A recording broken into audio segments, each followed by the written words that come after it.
Aleluia, pode se sentar. Uau, uau. Impressionante, ousado amor de Deus. Por mais que multipliquemos os adjetivos, o amor de Deus é muito mais que tudo isso. É estrondoso, é escandaloso, é tremendo. Morreu por mim e por você. Jesus morreu por nós, igreja. Morreu pela vida de cada pessoa aqui. Morreu pela sua vida. Esse amor é extraordinário, extraordinário. Aleluia. E esse Jesus, a Bíblia ensina que ele ressuscitou, ele está vivo, ele está aqui, e ele está presente aqui sendo adorado nesta noite. Aleluia. Nós estamos nesta noite tendo a alegria de concluir uma série de mensagens subordinadas ao tema Fique Firme. Fique firme. Sabe qual o desafio de ser cristão neste tempo? É o desafio de permanecer firme em Deus, permanecer firme em Cristo, nas nossas convicções espirituais, nas nossas experiências com Deus, nas nossas compreensões acerca do Evangelho de Jesus. As lutas vêm, os desafios vêm, as tentações e provações se multiplicam, mas nós precisamos ficar firmes em Deus. E temos como pano de fundo a vida do profeta Daniel, que, conforme temos estudado, meus irmãos, o rei Nabucodonosor, o rei da Babilônia, invadiu a Jerusalém, levou homens cativos escravizados para a Babilônia. Dentre eles estava Daniel, seus amigos, e eles chegam na Babilônia, uma cultura diferente, um povo diferente, hábitos diferentes, costumes diferentes, e eles percebem que os princípios, os valores nos quais eles acreditavam estavam sendo colocados em xeque, e eles precisavam então permanecer firmes. E sabe, Daniel e seus amigos permaneceram firmes. E nós temos estudado isso. Essa é a quinta e última mensagem. Eu preparei aqui para os irmãos um resumo do que nós vimos até agora. Nós começamos com essa ênfase, remando contra a maré, a necessidade de permanecermos íntegros e confiantes em Deus, mesmo que isso represente remar contra a maré, nadar contra a correnteza. Na segunda mensagem, segurando a onda no choque cultural, sabe, focar em quem você é. E nós vimos aqui que não é a cultura, nem a sociedade, nem a academia quem define quem eu sou definido por Deus. Deus é que diz quem eu sou, e eu sou criado por Deus, salvo por Cristo e controlado pelo Espírito Santo de Deus. Esse é quem eu sou. Ainda que tentem dizer que eu não seja o que eu sou, mas eu sou essa pessoa que Deus fez. Sou essa pessoa por quem Jesus morreu, esse escandaloso amor de Deus em Cristo. E eu sou a pessoa que é habitada pelo Espírito Santo. O Espírito Santo habita na minha vida. Se Ele habita na sua vida, diga amém forte aí. Amém. Isso, habita, Ele está vivo. Não podemos deixar a cultura contemporânea querer dizer quem nós somos, porque Deus já estabeleceu quem nós somos, quem você é, quem eu sou. Na terceira mensagem, nós cuidamos sobre o combate à mentalidade babilônica.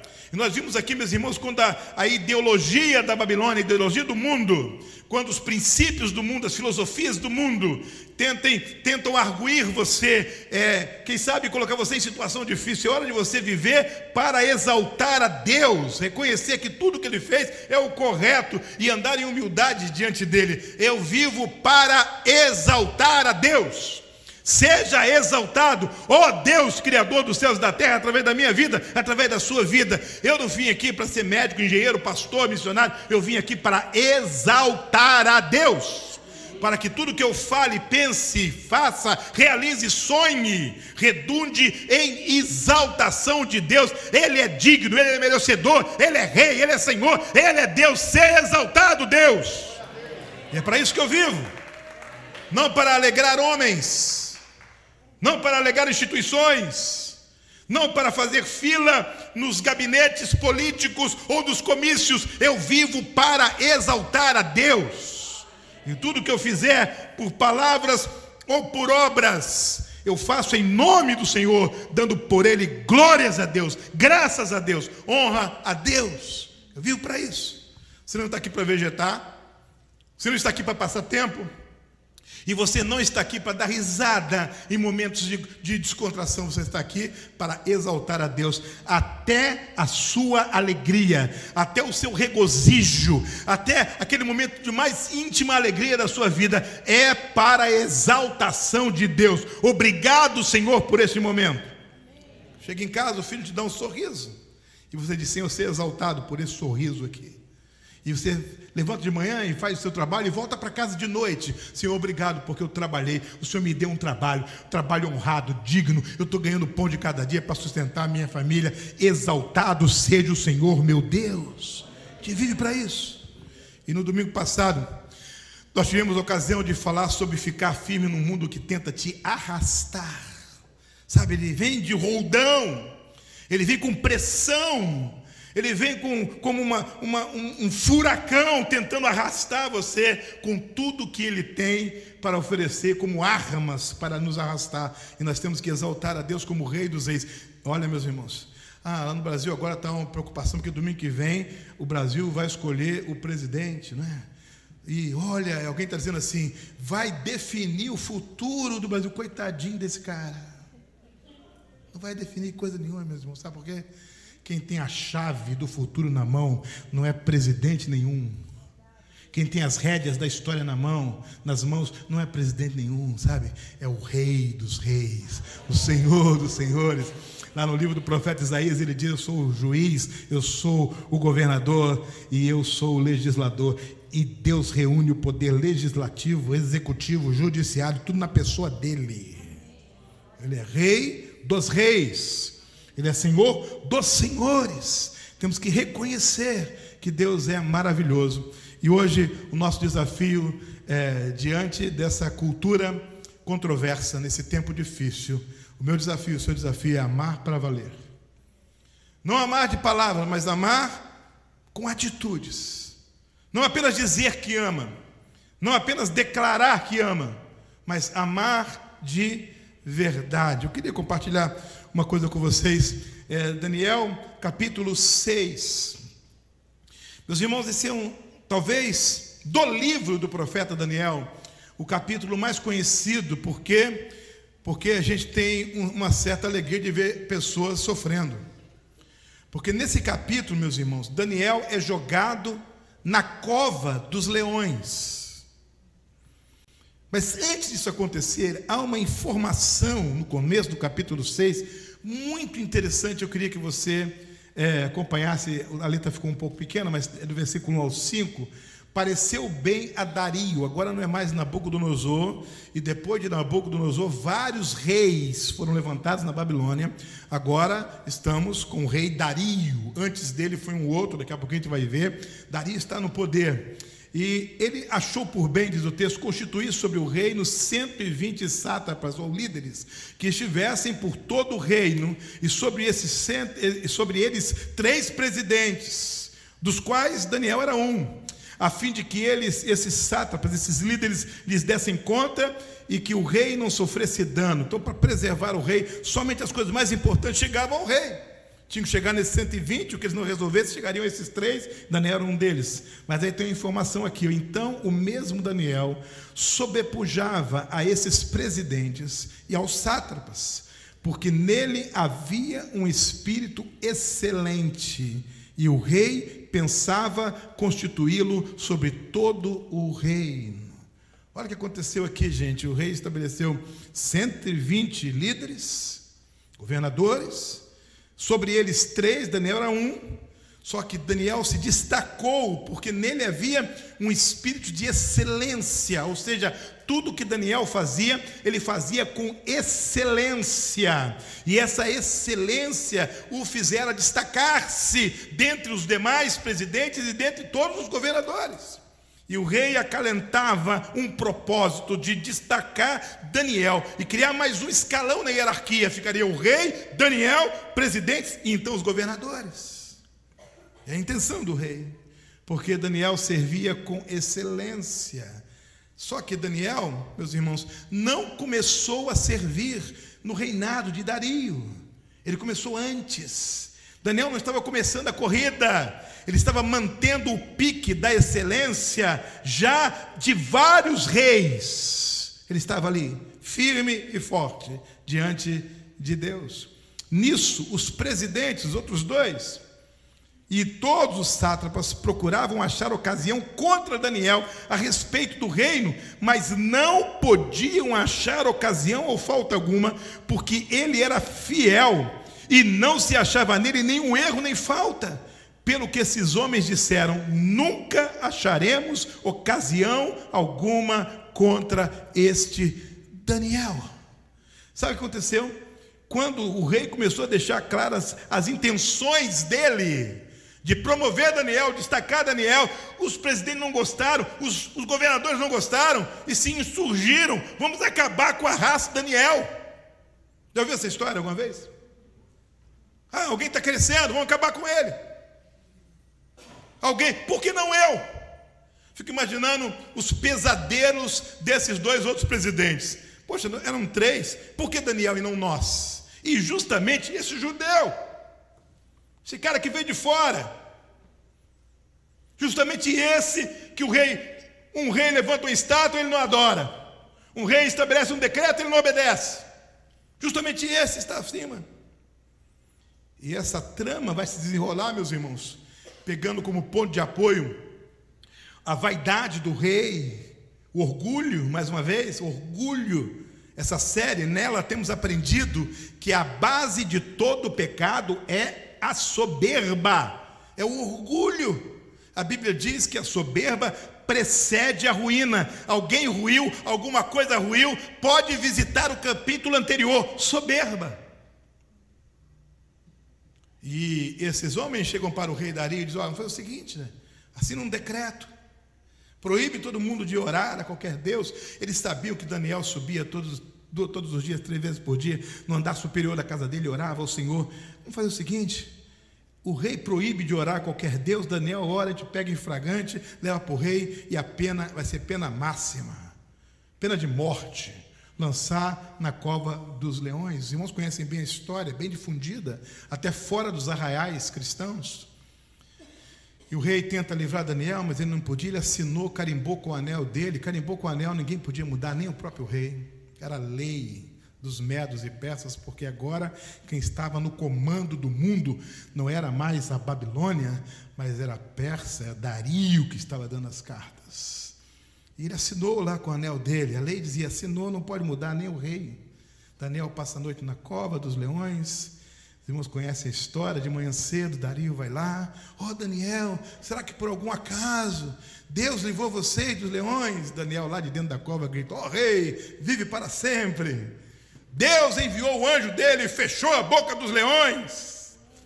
E ele manda tirar Daniel. Quando percebe a intenção daqueles homens, joga todo mundo na cova. E a Bíblia diz que antes que os corpos dos que foram lançados tocassem no chão, os leões já tinham trucidado todos eles, né?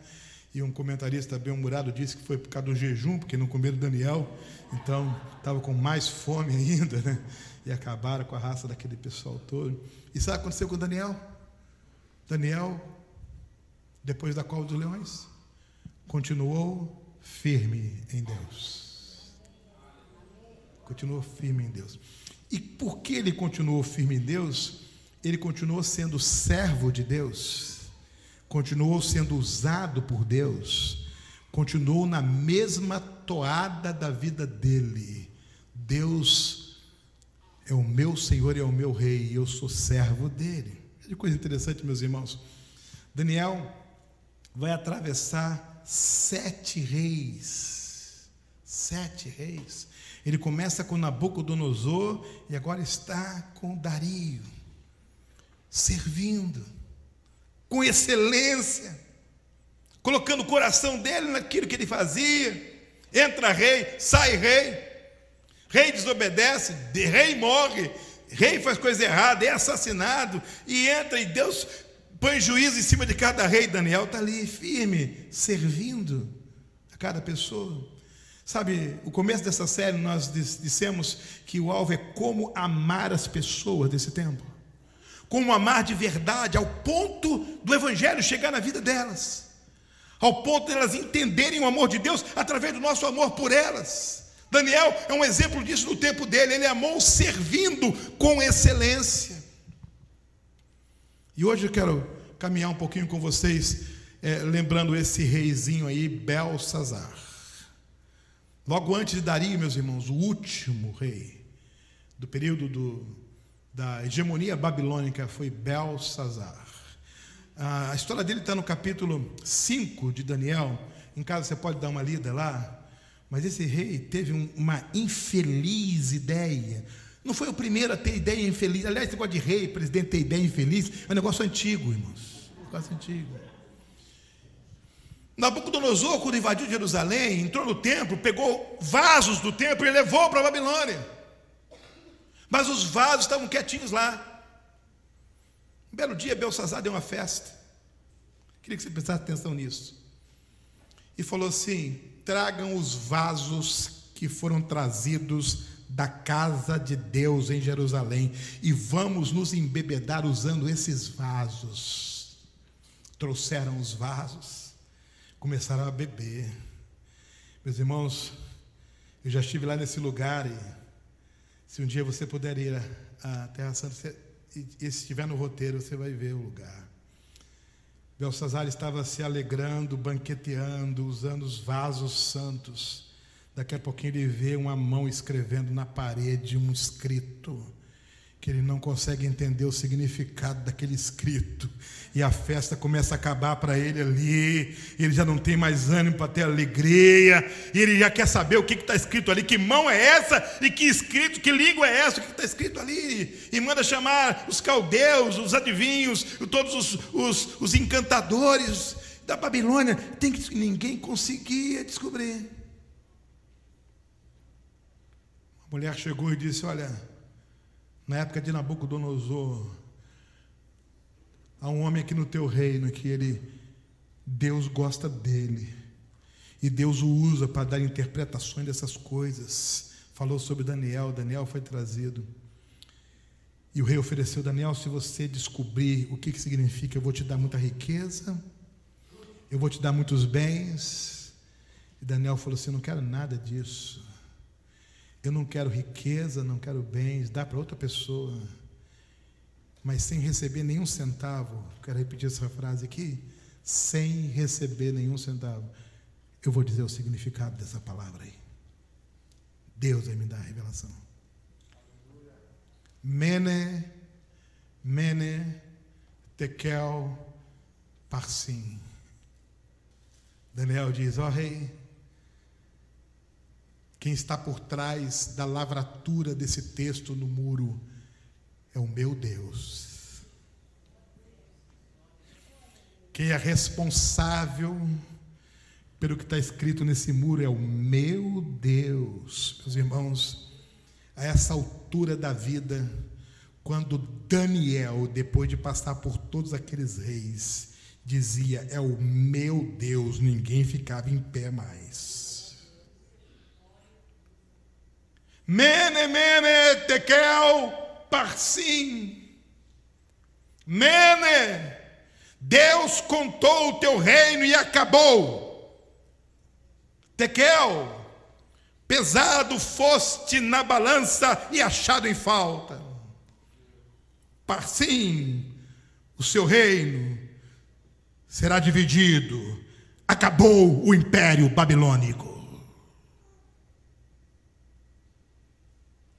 3 palavras. Não brinque com Deus. Quando Ele quer dar um basta, Ele dá um basta. Cuidado com mene. Preste atenção, porque a única chance do mene não chegar para você é tekel não chegar, porque tekel é julgamento. Deus avaliou a sua vida e você perdeu, querido. Você está em falta com Deus. Quem chega em tekel, a próxima estação é mene. E sabe o que vai acontecer com você? O que você construiu será dividido, e quem vai tirar proveito vão ser seus inimigos. Acabou. Naquela mesma noite da festa, meus irmãos, O dia começou com festa, e naquela mesma noite Belsazar morreu. Quem assume? Dario. Onde é que Dario vai se meter? Dario vai se meter com Daniel, servo do Deus Altíssimo, em quem havia um espírito excelente. Dario reconhece a autoridade de Daniel, mas daqui a pouco é capturado pela ganância, pela soberba, pela vaidade. E o capítulo 6 de Daniel termina com Dario escrevendo um decreto para valer em toda a jurisdição do seu reino, mandando todo mundo curvar-se diante do Deus de Daniel. E se você quer ser impactado, se você quiser ser impactado, leia o decreto de Dario no capítulo 6, a teologia dele. Todos se curvem diante do Deus de Daniel, porque é Deus vivo e permanece para sempre.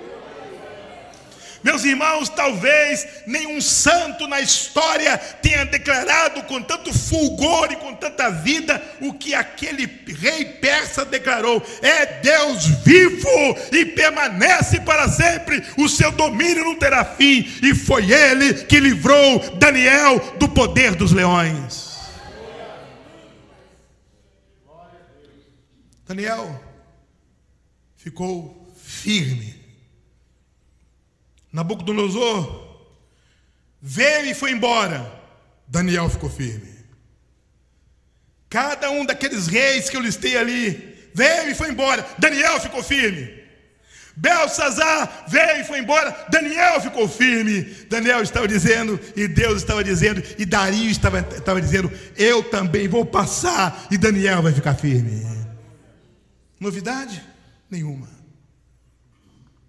1000 cairão à tua direita e 10.000 à tua esquerda, mas você não será atingido.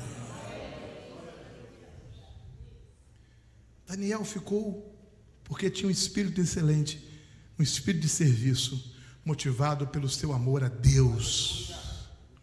E por isso nós temos que linkar Daniel 6 com 1 Coríntios 13, onde o apóstolo Paulo fala sobre a suprema excelência do amor. Onde o apóstolo Paulo fala que a nossa vida, a minha vida e a sua vida como cristãos precisa ser marcada pelo amor. Escrevendo aos Gálatas, Paulo diz assim: pois quando estamos unidos com Cristo Jesus, não faz nenhuma diferença estar ou não estar circuncidado. O que importa é a fé que age por meio do amor. Olha o que o Eugene Peterson, como que ele traduziu: em Cristo, nem nossa religião mais criteriosa, nem a indiferença quanto às obrigações religiosas significam coisa alguma. A religião não vale nada. O que importa é algo mais íntimo: a fé expressa em amor. Sabe como é que Paulo trabalhou isso com os crentes de Corinto? Paulo disse assim: olha, sem amor, você tem que avaliar quem você é a partir do que você diz, do que você sabe, do que você crê, do que você dá, do que você faz. E sem amor, tudo que você diz é ineficaz. Ainda que eu fale as línguas dos homens e dos anjos, se não tiver amor, serei como um sino que ressoa ou como prato que retine. Sem amor, tudo que você diz é ineficaz. Sem amor, tudo que você sabe é insignificante, ainda que eu tenha o dom de profecia e saiba todos os mistérios e todo conhecimento. Sem amor, é insignificante. Sem amor, tudo que você crê é insuficiente e tenha uma fé capaz de mover montanhas, mas se não tiver amor, nada serei. Então, sem amor, tudo que você diz é ineficaz, tudo que você sabe é insignificante, tudo que você quer é insuficiente. Sem amor, tudo que você dá é incompleto, ainda que eu dê aos pobres tudo que possuo. Sem amor, está incompleto. E por fim, tudo que você faz é inadequado, ainda que entregue o meu próprio corpo para ser queimado. Se não tiver amor, nada disso valerá. Paulo está dizendo: olha, cristãos, crentes, você é o que você diz, o que você sabe, o que você crê, o que você dá e o que você faz. Isso é você. E sem amor, não adianta dizer, não adianta saber, não adianta crer, não adianta dar e não adianta fazer. Não vale nada. Ou seja, o que dá significado à nossa vida, gente, é o amor. É a fé que se desdobra em ação de amor. É, como diziam os judeus da antiguidade, amar a Deus de todo o seu coração, com todas as suas forças, com todo o seu entendimento, e amar ao próximo, disse Jesus, como a ti mesmo. O amor é a essência. O apóstolo João chega a dizer: aquele que não ama não conhece Deus, porque Deus é amor. Se nós queremos impactar no nosso tempo, as pessoas do nosso tempo, se nós queremos que elas sejam transformadas por Cristo, e se nós queremos vê-las rendidas aos pés de Jesus e seus nomes escritos no livro da vida, nós vamos precisar amar essas pessoas. Vamos precisar vencer a tentação de julgá-las, de condená-las, de maldizê-las, de preteri-las, de ignorá-las e acolhê-las com amor. As pessoas, meus irmãos, os brasileiros que vivem na Grande Orlando, estão carentes de amor. De amor.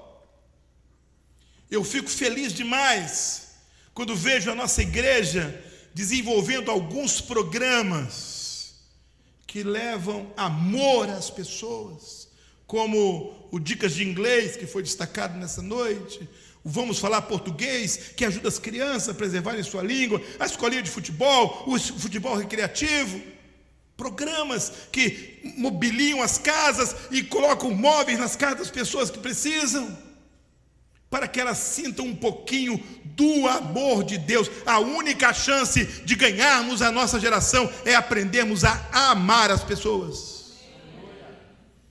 Apesar do que elas fazem, apesar do que elas falem, apesar do que elas representem, ou dos núcleos sociais aos quais elas pertencem, vamos amar as pessoas, abraçar as pessoas, acolher as pessoas, sem julgar os meus irmãos. Quando eu me converti, eu tinha um cabelo, meus irmãos, era indescritível o cabelo,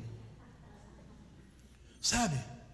Era um cabelo de dar susto, de causar pavor, aquele tipo de cabelo que eu chegava no barbeiro e falava assim: corta igual da última vez. O barbeiro falava: desculpa, eu trabalho aqui só há 50 anos.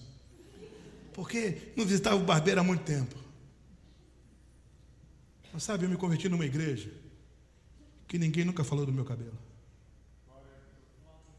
Eu chegava e eles me abraçavam, me botavam para sentar junto deles. Quando eu sentava num banco, ninguém saía de perto.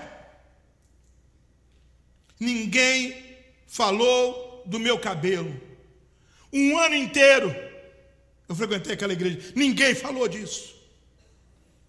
Um belo dia eu falei assim com a minha mãe: vou cortar o cabelo. Minha mãe falou: não acredito, realmente essa igreja é boa. E quando eu cheguei na igreja com o cabelo cortado, foi uma festa na igreja. E algumas irmãs falavam assim: eu estava orando, eu sabia que isso ia acontecer. Tinha gente torcendo para eu cortar o cabelo, tinha gente orando para eu cortar o cabelo, tinha gente querendo que eu cortasse o cabelo, mas todos seguraram a língua e ninguém falou comigo sobre o meu cabelo. Sabe o que eu estou querendo dizer para você? O salmista fez uma oração assim: Senhor, coloque um guarda na porta da minha boca, vigia a entrada dos meus lábios. Porque se a pessoa se sente julgada, condenada, ela rejeita a Deus, o Evangelho, e vai para o inferno, e a culpa vai ser sua, linguarudo. que não sabe se controlar, que aponta o dedo, que julga. Não. Daniel, meus irmãos, não se comprometeu. Entrava rei e saía rei. Ele ficava firme. Sabe por quê? Porque ele fazia com excelência. Ele demonstrava amor na vida dele. E Paulo vai dizer, olha, você vai falar alguma coisa, fale com amor. Quer conhecer alguma coisa? Faça com amor. Quer crer? Creia com amor. Quer dar alguma coisa? Dê com amor. Quer fazer alguma coisa? Faça com amor. Eu vou dizer para você o que Paulo está dizendo por trás dessas palavras aqui. Sem amor, não fale. Sem amor, não saiba. Sem amor, não creia. Sem amor, não dê. Sem amor, não faça. Porque vai ser um desserviço. Alguém vai passar a vida inteira construindo e você vai destruir por falta de amor. Eu pergunto, meus irmãos, se nós não amarmos as pessoas, se nós, a igreja, não amarmos os brasileiros da Grande Orlando, que estão aqui nesse país, quem vai amá-los? Quem vai amá-los para valer?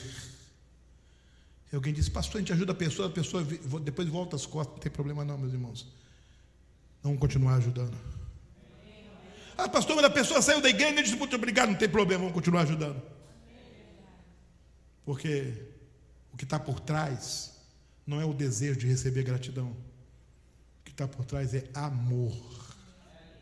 Amor por Deus. Então, diante disso, como amar para valer? 3 dicas rápidas para a gente ir para casa com elas nessa noite. Primeiro, sirva as pessoas. Paulo diz, porque embora seja livre de todos, Paulo diz, eu sou livre de todos. Mas sabe o que aconteceu comigo? Fiz-me escravo de todos, para ganhar o maior número de pessoas, o maior número possível de pessoas. Paulo entendeu que se ele se tornasse servo de todo mundo, ele podia ganhar muitos para Jesus. Seja servo do seu patrão, seja servo do seu empregado, seja servo do seu vizinho, até daquele vizinho, seja servo dele. Seja servo do seu parente, seja servo do seu amigo, do seu professor, do seu cliente. Seja servo, porque ser servo abre portas.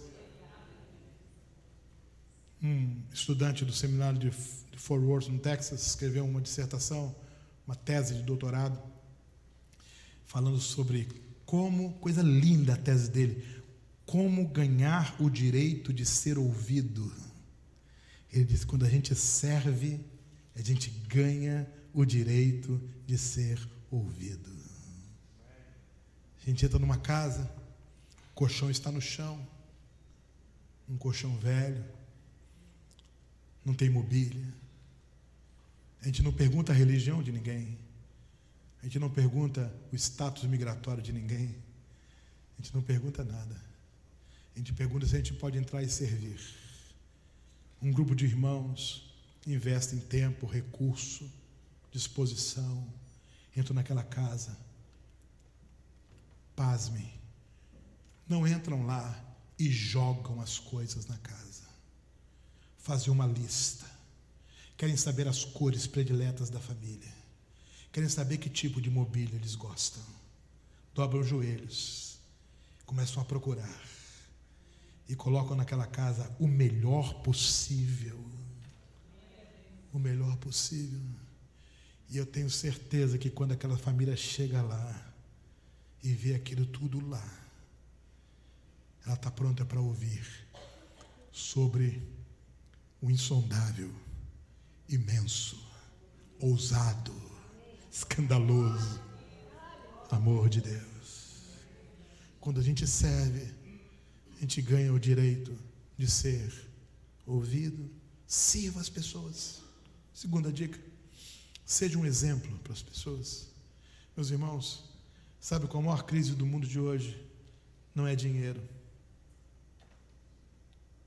não são recursos naturais. A crise do nosso mundo é crise de modelo, é crise de exemplos, é crise de gente que ousa fazer a coisa certa, do jeito certo, que experimenta andar de acordo com a palavra de Deus. Jesus diz em Mateus 5,13: vocês são sal da terra, mas se o sal perder o seu sabor, como restaurá-lo? Não servirá para nada, exceto para ser jogado fora e pisado pelos homens. Vocês são a luz do mundo. Não se pode esconder uma cidade construída sobre um monte, e também ninguém acende uma candeia para colocá-la debaixo de uma vasilha. Pelo contrário, coloca num lugar apropriado, e assim ilumina todos que estão na casa. Olha o que Jesus disse: assim brilhe a luz de vocês diante dos homens, para que vejam as suas boas obras e glorifiquem ao Pai de vocês que está nos céus. Seja um modelo. Está num condomínio? Seja um modelo ali. Não pare o carro onde não pode parar. Se alguém parou, vai lá e ajude. Oriente. Não coloque o lixo fora do lugar. Seja um modelo. Sabe por quê? Quando você é um exemplo, você ganha o direito de ser ouvido. As pessoas querem ouvir você porque você anda correto, porque a sua vida é correta, porque você não é indecente, não é imoral, você não é desonesto, você não é violento, você é pela paz, você faz as coisas certas, e aí você se torna um modelo, um exemplo. E você está lá na escola, no high school, na faculdade, no middle school, e você não é daquelas pessoas, aluno desonesto, que cola na prova, que inventa maneira de colar, que inventa trabalho, que copia tudo da internet, Ctrl+C, Ctrl+V. Não. Se você tirar B, é um B digno. Se tira C, é um C digno. Se tira um A, é um A digno. Deus vai ser glorificado na sua vida. Sabe? Quando você começa a entender que Deus precisa da gente nesse mundo, irmãos, como referencial, sabe? As pessoas precisam ver a nossa luz para glorificarem a Deus, para exaltarem a Deus. E quando você é um exemplo, as pessoas vão ouvir você. E você vai dizer para elas assim: eu quero apresentar Jesus para você. Eu quero te apresentar o Evangelho. Eu quero convidar você para ir na minha igreja. Eu quero que você participe do meu pequeno grupo. Eu quero que você participe da minha reunião de oração, do meu núcleo. Eu quero você lá no meu esporte. Eu quero você lá no meu voleibol, no meu futebol. Eu quero você lá no curso que eu estou fazendo. Venha comigo. E a pessoa quer pisar onde você pisa, porque sabe que é pisada firme e segura na direção certa. Sabia disso? Terceira e última dica: por favor, não se intimide. Por favor, não se envergonhe. Compartilhe Cristo com as pessoas. Onde você estiver, fale de Jesus para as pessoas. Experimente isso. Não seja religioso piegas, não. Não fale de denominação, de quem. Fale de Jesus. Porque depois que ela ouvir Jesus, ela vai perguntar: como é que eu faço para segui-lo? Aí está na hora de você falar: olha, o meu jeito é lá na minha igreja, vem comigo. Vai ser a hora de você apresentar a sua igreja, mas não queira apresentar a igreja antes de Jesus, vai dar errado. Não queira apresentar a denominação de Jesus, vai dar errado. Primeiro a pessoa tem que enxergar Jesus, tem que amar Jesus, tem que ver Jesus em você, nos seus olhos, no seu coração. Meus irmãos, o apóstolo Pedro diz: antes santifiquem Cristo como Senhor no coração. Olha o que ele diz aqui: estejam sempre preparados para responder a qualquer que lhes pedir a razão da esperança que há em vocês. Contudo, façam isso com mansidão e respeito, conservando boa consciência, de forma que os que falam maldosamente contra o bom procedimento de vocês, porque estão em Cristo, fiquem envergonhados de suas calúnias. Alguém está criticando você por ser crente, alguém está caluniando você, fique tranquilo, serão envergonhados. Serão envergonhados. Não gaste um minuto com quem critica você, com quem acusa você por causa da sua fé. Não gaste um minuto de preocupação com isso. Vão ser envergonhados. A Bíblia diz que teve um cara grandão na Bíblia, 40 dias levantava e ela ofendeu o povo de Deus. Sabe, desafiar o povo de Deus, chamar para briga o povo de Deus. 40 dias de ofensa, 40 dias de ofensa. Sabe como é que acabou a história dele? Ele e todo o povo dele envergonhados, destruídos, aniquilados. Deus cuida disso. Compartilhe o amor de Deus. Fale de Jesus. Leve as pessoas a crerem em Cristo. Ame para valer, servindo as pessoas, sendo exemplo para as pessoas e compartilhando Cristo com as pessoas. Muito bem, gente. Nesta série de mensagens, nós trilhamos o caminho de ficar firme. Quer ficar firme, reme contra a maré. Quer ficar firme, segura a onda no choque cultural. Combata a mentalidade babilônica. Fique firme no mundo que te arrasta. E ame para valer. Você vai ver o que Deus vai fazer. As pessoas que estão ao seu redor vão testemunhar o que Deus vai fazer em você e através de você. Mas saia daqui hoje pensando assim: eu vou amar para valer. Comece no ginásio. Não entre naquela fila do lanche. Se você ver alguém que está nos visitando, fora daquela fila, primeiro vá até aquela pessoa e leve esse visitante até o lanche. Ame para valer. Se for parar o seu carro no estacionamento e perceber que há alguém que não conhece a igreja, pare o seu carro no lugar ruim e deixe o lugar bom para ele parar. Ame para valer.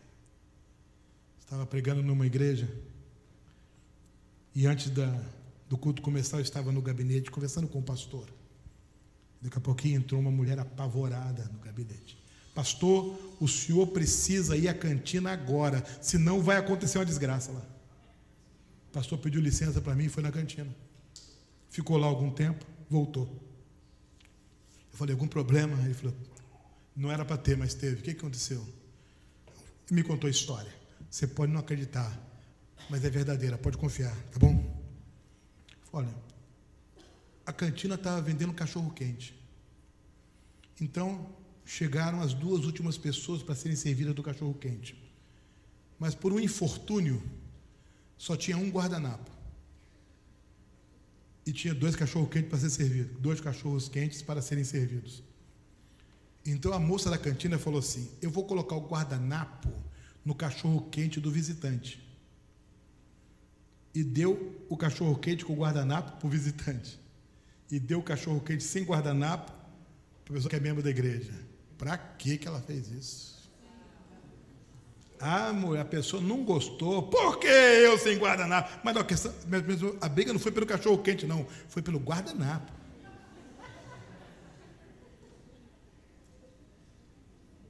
Não deve ser assim no nosso meio.